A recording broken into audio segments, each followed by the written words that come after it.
I realized that 5 years from now, I'd be in the exact same place if I didn't do something different today. I was waiting for confidence to take action, but confidence doesn't work that way.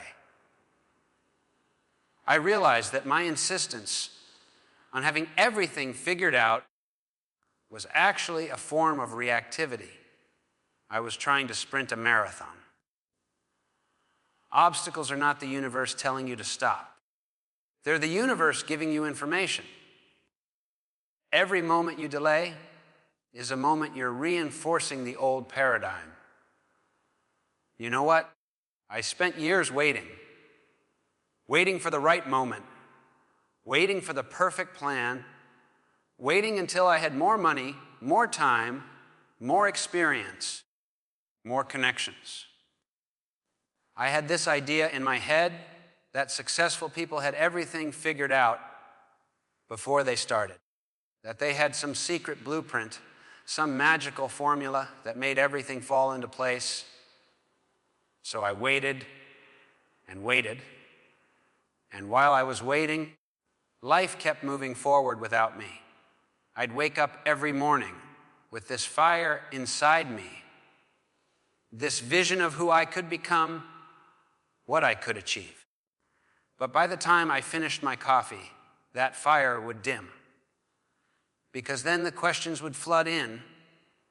What if I fail? What if people laugh at me?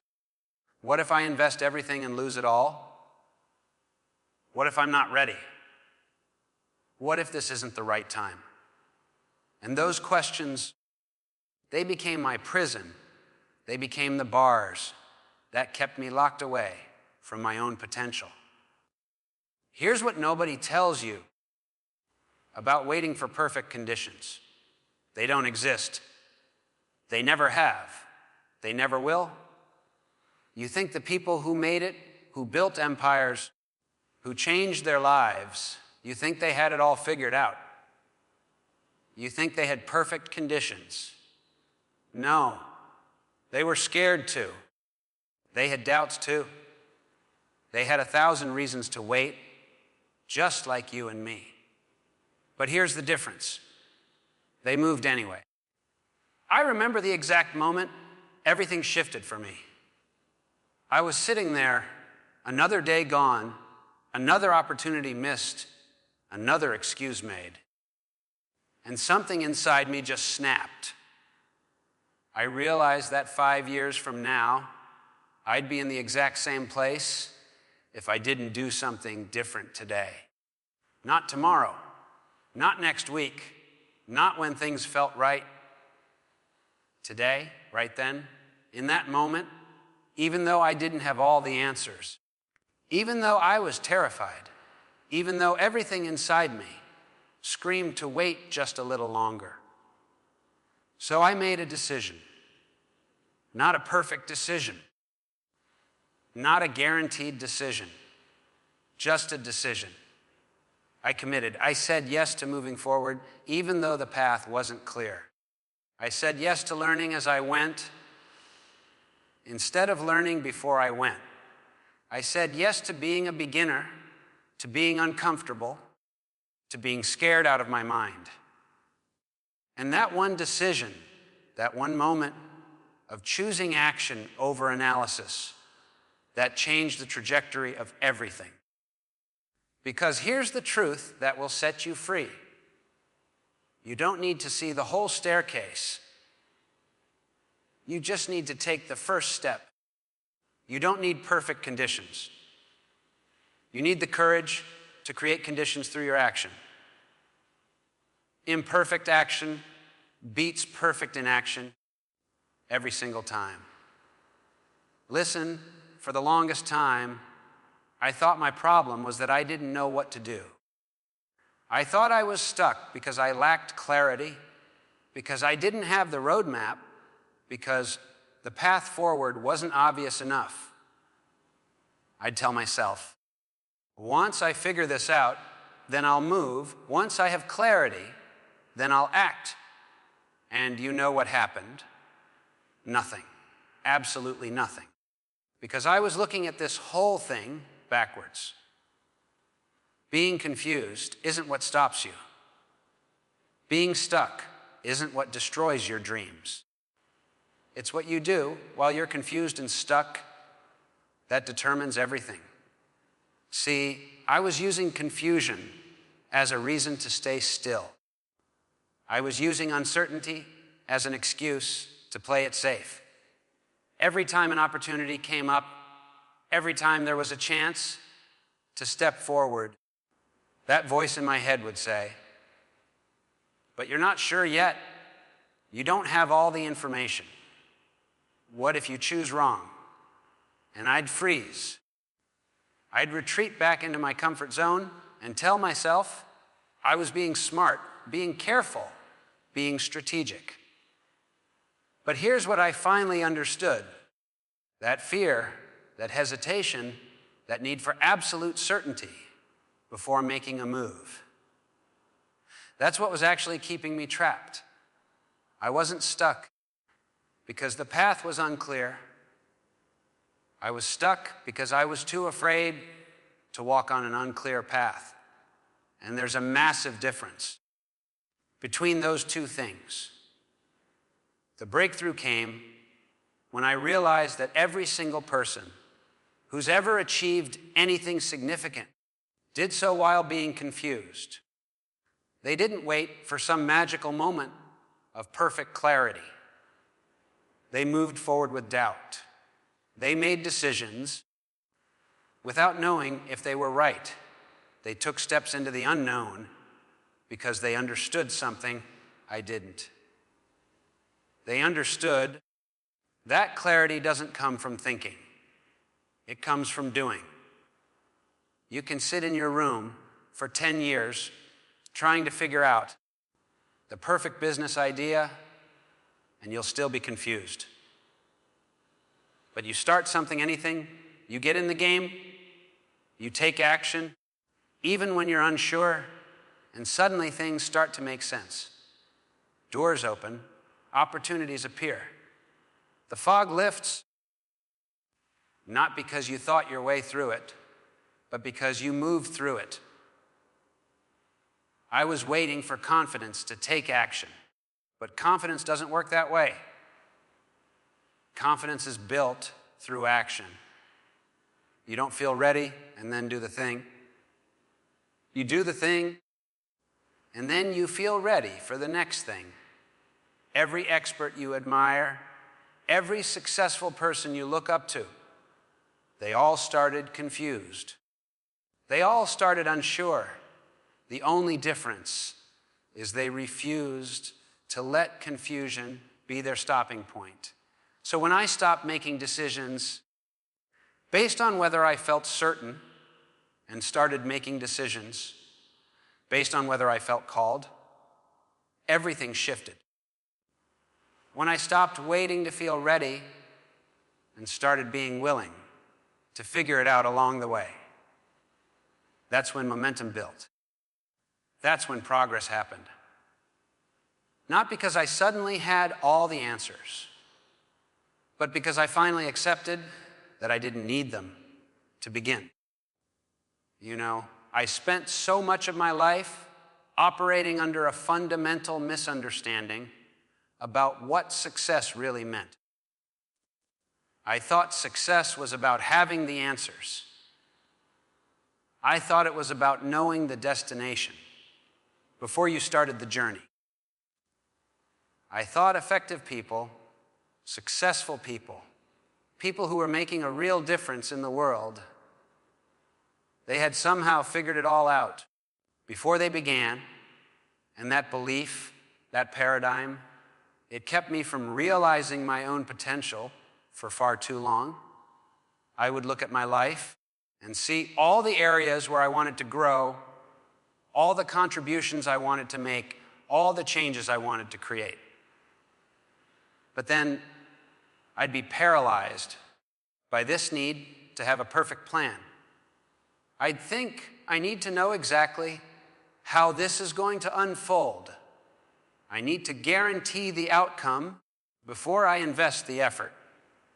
And what I've come to understand is that this approach is fundamentally backwards. It violates a basic principle of how growth actually works. The real pivot point in my life came when I shifted my paradigm from needing to know everything to being willing to learn anything. When I stopped seeing uncertainty as a threat and started seeing it as the very soil in which growth occurs. Because here's what I discovered.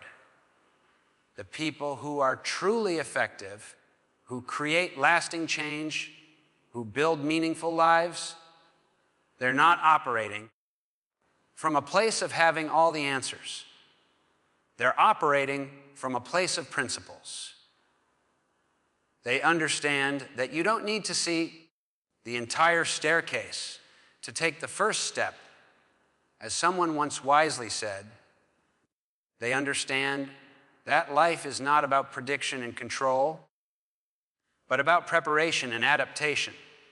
They've internalized the reality that between stimulus and response, there's a space, and in that space lies our power to choose. And what they choose is to be proactive rather than reactive, to be learners rather than knowers, to be growers rather than arrived. I realized that my insistence on having everything figured out was actually a form of reactivity. I was letting my fears, my need for security, my desire for certainty dictate my choices. But when I began to operate from my values, from my principles, from what I knew to be true, regardless of the circumstances, everything changed. I didn't need to know the exact path because I knew my direction. I didn't need to predict every outcome because I trusted my ability to respond to whatever came. This is the difference between those who remain stuck and those who create change. It's not that successful people have better information or fewer obstacles or clearer paths. It's that they've accepted that effectiveness is not about omniscience.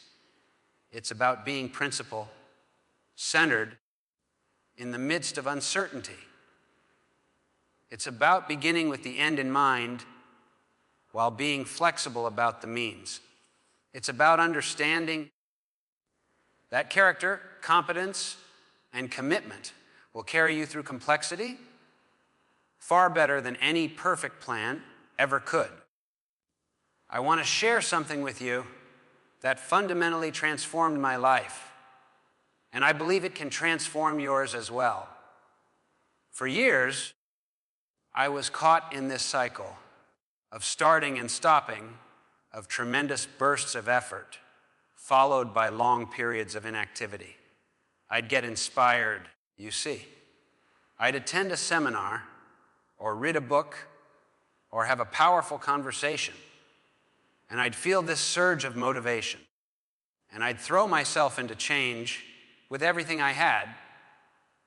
I'd work 16-hour days. I'd completely overhaul my routine overnight. I'd commit to these massive, ambitious goals that required heroic levels of effort. And for a few days, maybe even a few weeks, I'd maintain that intensity. I'd tell myself, this is it. This is the breakthrough. I'm finally doing it. But inevitably, life would happen. Something would come up. I'd get tired.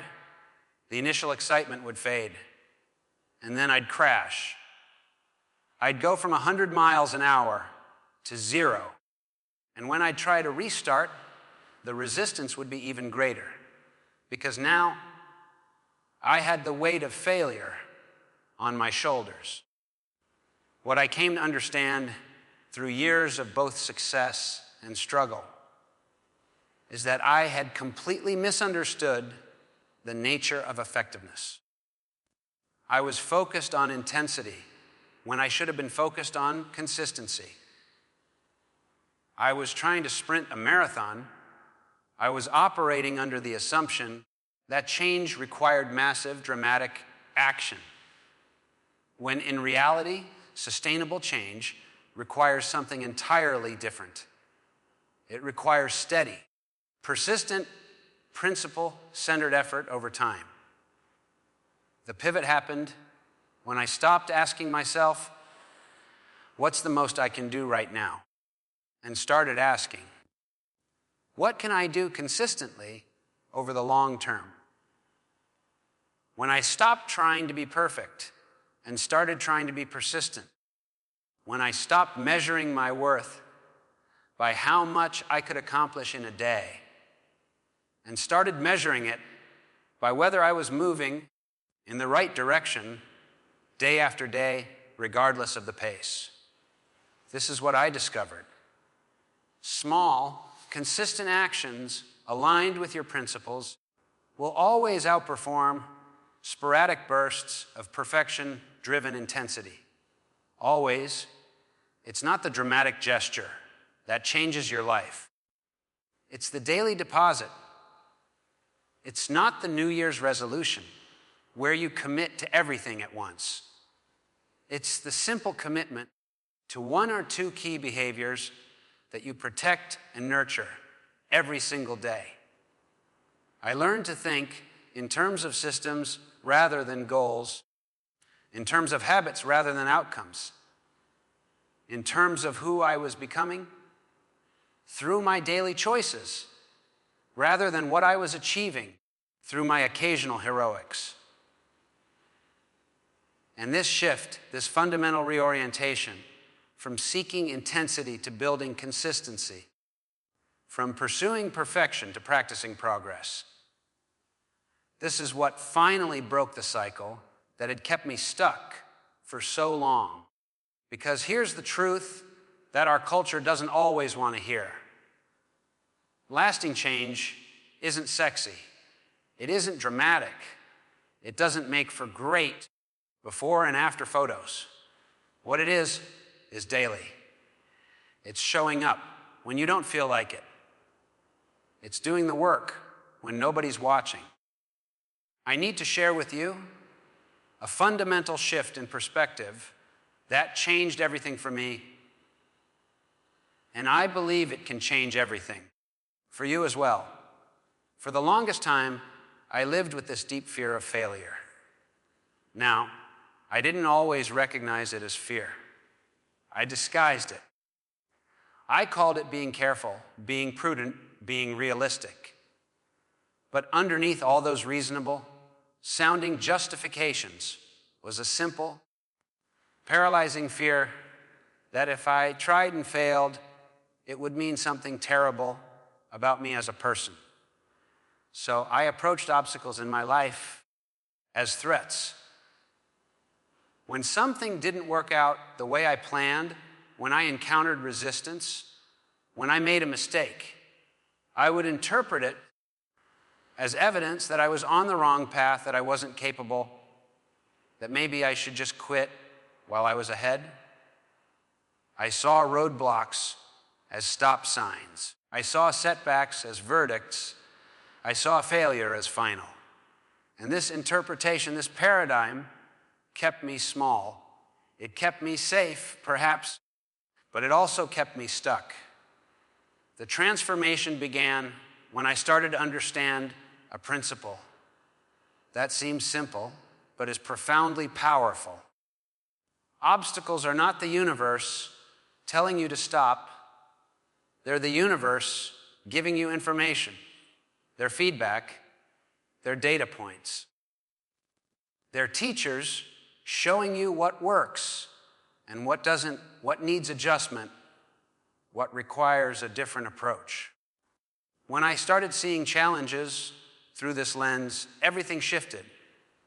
I began to ask different questions. Instead of, why is this happening to me? I started asking, what is this teaching me? Instead of, does this failure mean I should quit?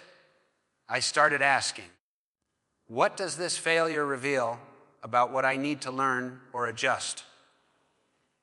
Instead of interpreting every setback as a character flaw, I started seeing it as a course correction, a recalibration, an opportunity to gather intelligence about the most effective path forward. This is what I discovered through both study and experience. The most effective people, the ones who create lasting change and make meaningful contributions, they fail more than unsuccessful people. They encounter more obstacles, face more rejection, make more mistakes. But the difference is in how they interpret those experiences. They don't see failure as an indictment of their worth or potential.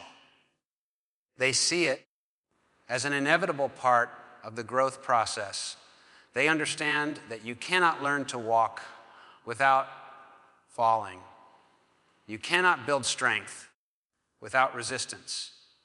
You cannot develop wisdom without making mistakes. I started keeping a different kind of scorecard in my life.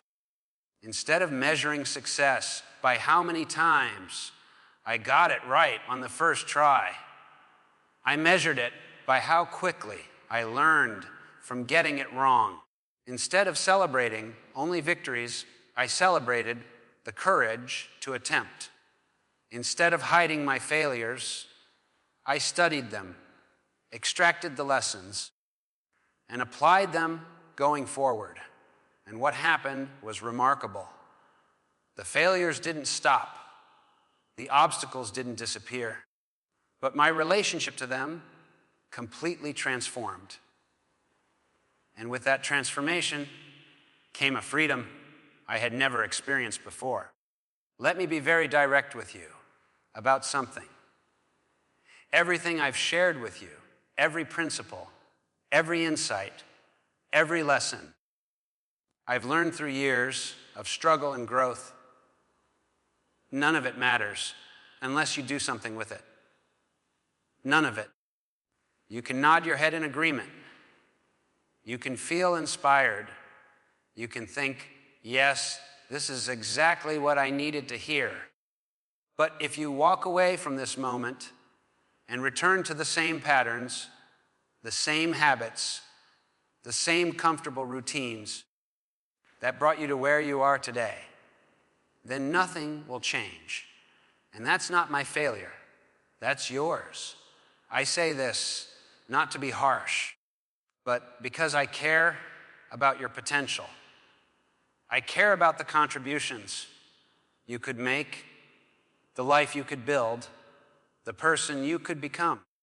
And I know from my own experience that the gap between knowing and doing is where most people's dreams go to die. They know what they should do. They understand the principles. They've heard the message. But they don't act. They wait. They postpone. They tell themselves, tomorrow will be different. Next week will be better. Next month they'll really commit. But here's what I need you to understand with absolute clarity. The transformation that's available to you, the change you're seeking, the breakthrough you're longing for, it's not going to happen through osmosis. It's not going to happen because you understood something intellectually. It's going to happen because you made a decision and then you back that decision up with action. Not perfect action. Not flawless execution. Just action. Movement. A step forward, even if it's uncomfortable, even if it's uncertain, even if you're afraid. The same principles that work for me will work for you. The same process that took me from stuck to moving forward, from confused to clear, from inconsistent to reliable. That process is available to you right now. But you have to claim it. You have to take ownership of your own growth. You cannot be a passive recipient of change. You must be an active architect of your own transformation. And I want you to know something else. That first step, that decision you make today, it doesn't have to be monumental. It doesn't have to be life-altering in scope. In fact, it's often better if it's not. What matters is that it's real. What matters is that you choose something specific, something concrete, something you can do today, and you do it. Not tomorrow, not when you feel ready, not when conditions are perfect. Today, because every moment you delay is a moment you're reinforcing the old paradigm. Every time you choose comfort over growth, safety over possibility, you're strengthening the very patterns that have kept you stuck. But every time you choose differently, every time you act in alignment with your values rather than your fears, you're building new neural pathways. You're creating new possibilities. You're becoming a different person. So I'm asking you directly, what will you do? Not what will you think about doing, not what you hope to do someday. What will you do right now, in this moment, to honor the potential within you?